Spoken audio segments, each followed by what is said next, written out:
Welcome to another Walter Football video. I'm Charlie Campbell, Senior Draft Analyst, the most accurate mock drafter in the world. Don't believe me? Click in the links below.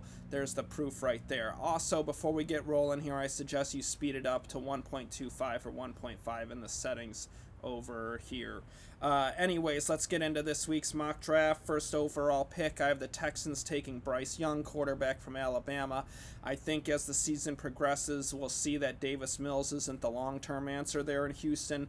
Bryce Young, I think as this season progresses, will distance himself and become the clear-cut number one quarterback prospect. He has the best passing instincts, dangerous with his feet, really fits what NFL teams are looking for these days in terms of a quarterback with mobility and skill to make things happen with their feet as well as their arm. I think the only knock on Young is the size, but we've seen Kyler Murray, Baker Mayfield go first overall, so I think eventually teams will get over that. Second overall, I have the Bears taking Will Anderson, edge rusher from Alabama. Chicago could use that replacement for Khalil Mack. Will Anderson is just a beast off the edge, fabulous instincts, natural quarterback hunter, would be a great fit there in Chicago. Third overall, I have the Jets taking Jalen Carter. They're a tough team to mock right now because they've had a lot of high picks in recent years to fill out that roster and address premium positions like offensive tackle, wide receiver, edge rusher, quarterback. So they're difficult to mock. But let's keep an eye on Quinnen Williams' situation. He's nearing that second contract. Maybe the Jets don't feel he's worth the big money. Depending on how he plays this season, that'll have a big impact. But he was a pick of the prior regime. Maybe they'll look to deal him, or maybe they will extend him and then they can go a different direction. But if they don't decide he's in the long-term plans, Jalen Carter would be a great pick out of Georgia. I've had scouts that have been through Georgia this fall tell me he's better than Devontae Wyatt and Jordan Davis, their first-round tackles from last year. Carter offers more interior pass rush than those guys. He has more speed and athleticism. He could be a top-of-the-draft defensive tackle prospect. Fourth overall, I have the Seahawks taking C.J. Stroud, quarterback from Ohio State.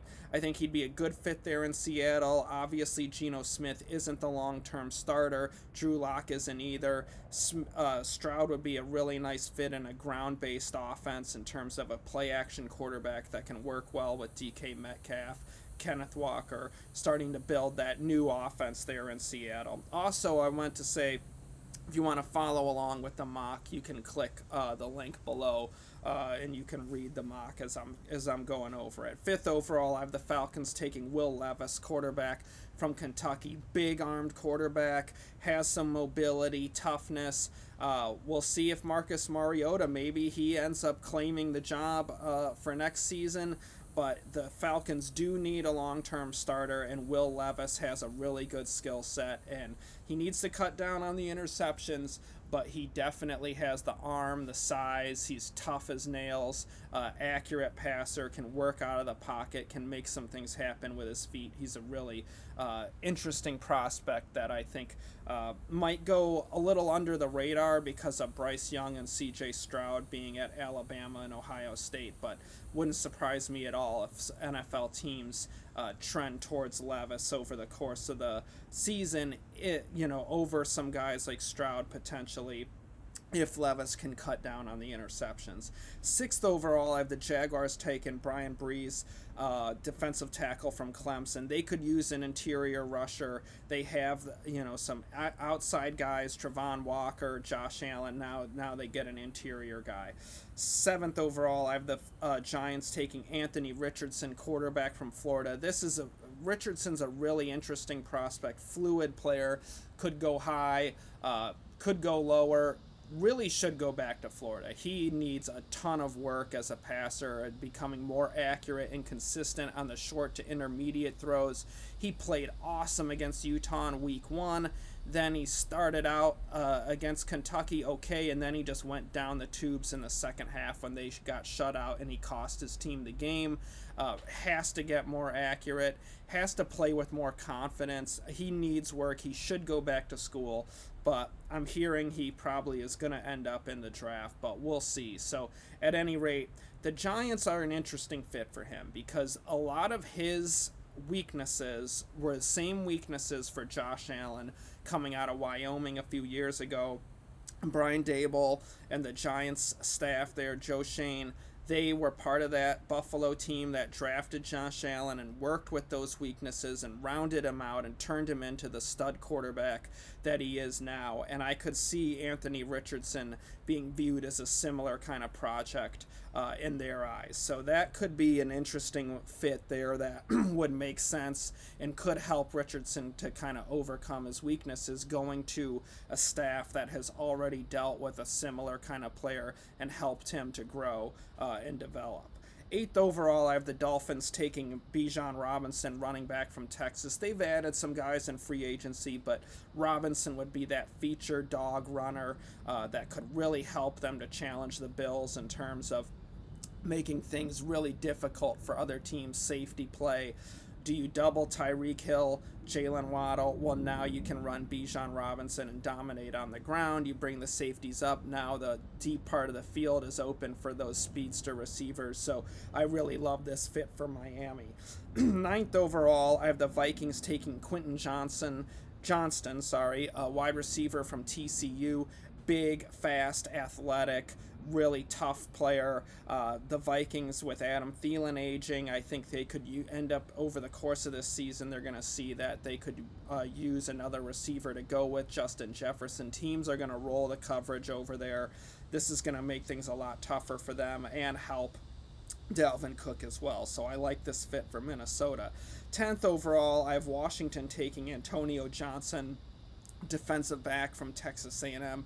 I don't like to use the defensive back label for players because there's corner and there's safety, but Antonio Johnson's the rare guy that does both, where he can be a dynamic safety. He also is a superb nickel corner, so he can play dime linebacker. He's just outstanding football player. He has the skill set where you could probably put him as an outside corner because he's fast and tall and long, but really I think that would kind of take away from what he does best in being that nickel corner and that safety on the inside to really disrupt things and really be close to the line of scrimmage and cause havoc for an offense. Really fun player to watch. 11th overall, I have the Steelers taking Isaiah Foskey, defensive end from Notre Dame. TJ Watt obviously is there for the long term despite the injury. We'll see. Perhaps TJ Watt starts down the injury road that older brother JJ did after some dominant years. But at any rate, even with TJ Watt healthy, they could use more edge rush around him. So Foskey, I think, could make sense for the Steelers, and that team is always looking to add pass rushers and develop linebackers and edge rushers. So I think that's something always top of mind with that franchise.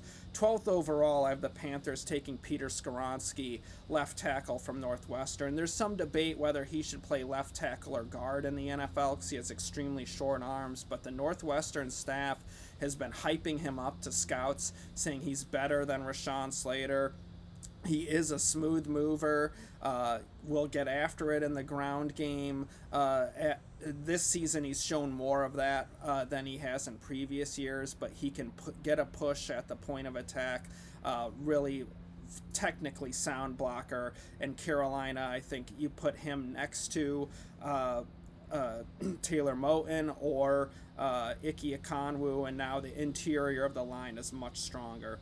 13th overall, I have the Raiders taking Eli Ricks, cornerback from Alabama. We'll see if Ricks ends up proving to be this caliber of corner, but clearly the Raiders need more long-term starters at cornerback. 14th overall, I have the Patriots taking Jackson Smith-Njigba, wide receiver from Ohio State. They need a true number one for Mac Jones. I think this would be a good fit for New England. 15th overall, I have the Titans taking Michael Mayer, tight end from Notre Dame. give them another receiving weapon at tight end to go with Treylon Burks. They really kind of, Robert Woods is a patch over. They could use more number 2 receiver-ish kind of guy to go with Burks. I think Mayer could help fit that void. 16th overall, I have Seattle taking Kayshon Boutte, wide receiver from LSU. Give them a receiver for their new quarterback. We have them taking Stroud earlier in the first round, so you have a young receiver to grow with Stroud and go with DK Metcalf. Tyler Lockett is aging at this point, and now you have a 3-receiver set that really is interesting to go along with the running game, I think, and a recent first-round pick in Charles Cross at left tackle. Now you're really building a young core on that Seattle offense. 17th overall, I have Dallas taking Miles Murphy, defensive end from Clemson. They lost Randy Gregory in free agency, could use some edge rush help across from Micah Parsons. 18th overall, I have Clark Phillips, the cornerback from Utah, going to the Eagles. Give them another corner to go with. Darius Slay and Avonte Maddox can never have enough cornerback talent. 19th overall, I have the Lions taking Dante Demas Jr., wide receiver from Maryland. The DJ Chark was just signed to a 1-year contract. Sorry about that, guys. And Chark obviously could leave in free agency. They probably won't want to pay him a huge amount of money with Jamison Williams and St. Brown, but this gives them a big-bodied receiver, and we've seen that Jared Goff can be a good quarterback when he has weapons, when he has a running game. They have an offensive line. They have a good running back in DeAndre Swift, so really surround him with weapons to help him, and Demas will be that big-bodied receiver, kind of the CeeDee Lamb-ish kind of guy, and you have Jamison Williams, the deep threat receiver. You have St. Brown, the slot receiver, so now you have a really talented trio for Goff to work with. But that being said, the Lions could move on from Goff after this season, it just depending on how he's going to play. This is a huge year for his career. 20th overall, I have the Texans taking Gervin Dexter Sr., defensive tackle from Florida. Houston's defensive line needs a lot of help. Jonathan Taylor gave that another illustration in week 1. They have got to get more talent in that front 7. Dexter is a tough run stuffer, has some skill set to develop into a better interior pass rusher. So definitely the Texans have the skill set, have a nice pick here to end up getting a tackle to go with a quarterback here at their first selection. 21st overall, I have Arizona taking Zach Pickens, defensive tackle from South Carolina. Give them a young interior lineman to go with J.J. Watt, and eventually replace J.J. Watt. He's nearing free agency anyway. So Philadelphia up next at 22nd overall. I have them taking Jarrett Patterson, center from Notre Dame. Give them more interior talent. Patterson, they've drafted guys like Cam Jurgens in recent years. Patterson could play guard or center, so gives them flexibility, and Philadelphia always looks to build up the trenches and give more young talent there to protect Jalen Hurts and open holes in the ground game.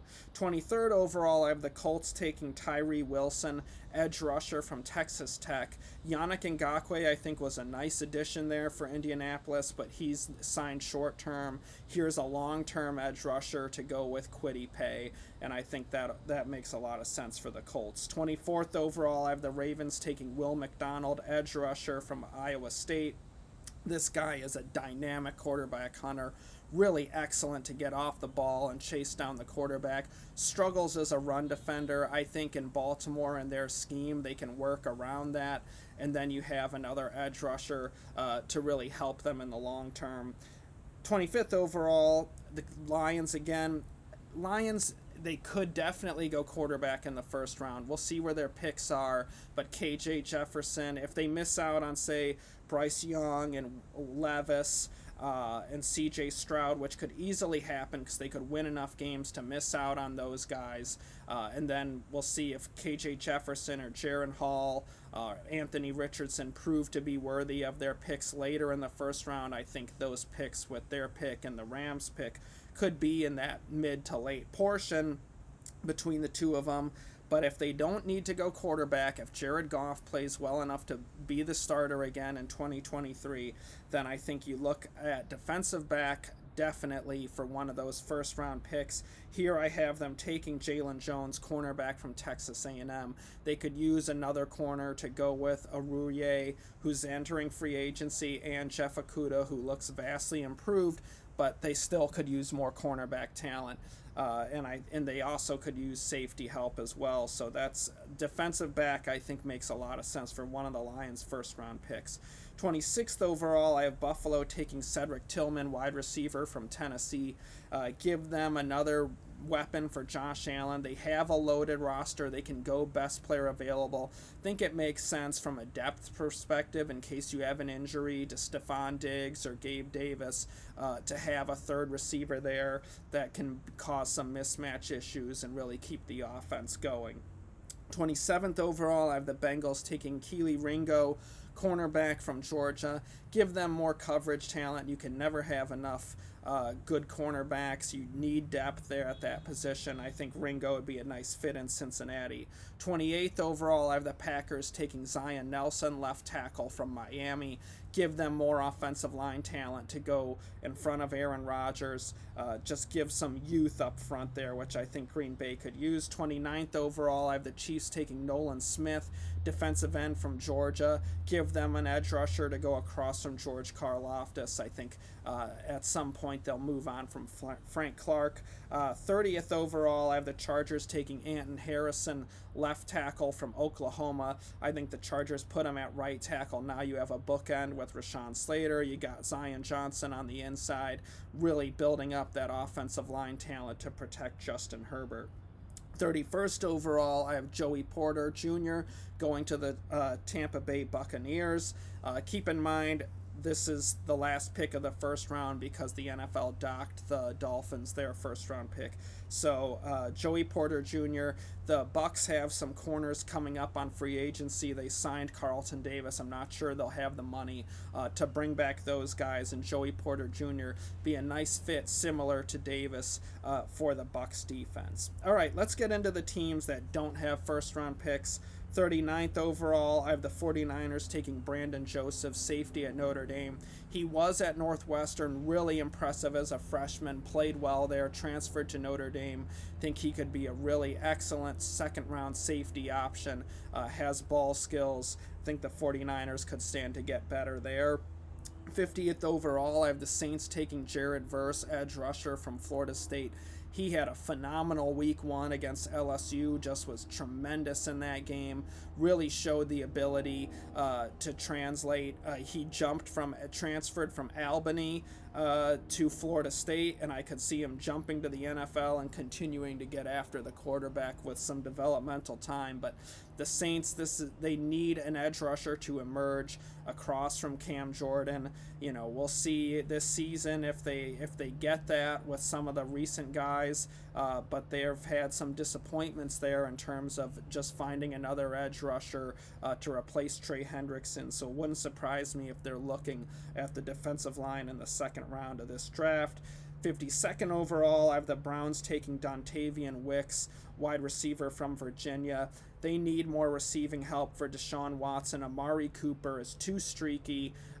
They could use another weapon for him, downfield weapon, and Wicks has big playability, and we saw that in 2021 when he averaged like 20 yards a catch.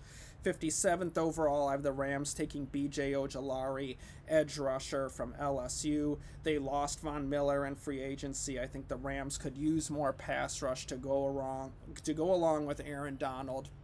Aaron Donald is starting to get some tread on those tires. He's aging, almost retired. I think it would make sense to build up that edge rush so you're not as dependent on Donald, and you can rotate him, keep him fresh, try and avoid injury as he ages, and get him to playoff time of the year feeling pretty good. So that's this week's mock draft. Of course, we got tons of content on walterfootball.com. You can check out Walt's mock, position rankings for the 2023 draft getting updated every week. Walt's weekly picks are tremendous. You got to check out those, especially if you're looking to put some money down on any of these NFL games. and his college games. He does those as well for handicapping advice. Tons of stuff going up in terms of the hot press, stock reports, big board every week here, updates on walterfootball.com. So great to be back with you guys. Hope you had a great summer. Hope you're excited for football season like myself. You guys take care. Please like it, share it, subscribe, all that stuff to the channel. Really helps us out, and I will be back with you soon. Take care. Love all to you.